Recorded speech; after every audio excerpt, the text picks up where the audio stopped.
Assalamualaikum bang. Waalaikumsalam. Nasi kandar satu bang. Boleh tak? Kita try nasi kandar Penang hari ni.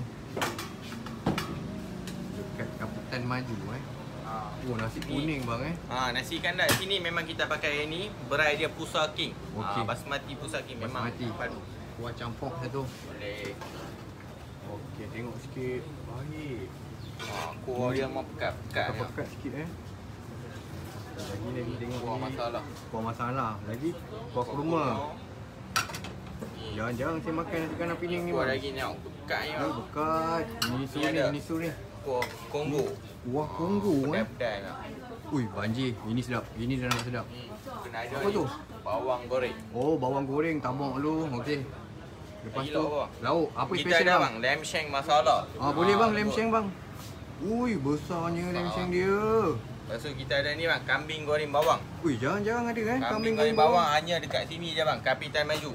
Boleh bang. Boleh Dengan kambing bawang goreng dia memang sempoi.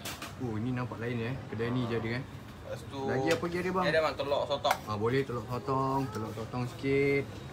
Lagi nak ambil apa telur sotong. Telur Sedap. sotong. Ayam Kongo nak ayam Kongo. Boleh bang ayam Kongo bang. Dia macam ayam kicap Dia tapi yang ni lain sikit. Kita punya pedai-pedai sikit. Pedas sikit. Okey, lagi bang. Ni nak bendi ada bendi lah, mesti kena ambil.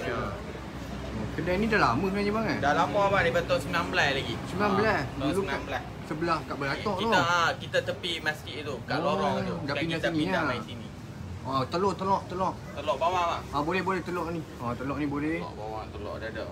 Telur rebus, telur masin. Telur rebus, telur masin. Telur rebus, telur masin. Bang, sotong bang. Sotong ni. Boleh. Ui, nampak sedap juga sotong ni. Sampai bang. Besar sotong dia. Sotong Nasi besar. kandar Kapitan Maju dekat Georgetown bang Ya, betul. Okey. Tepi Masjid Kapitan Keling. Baik ni.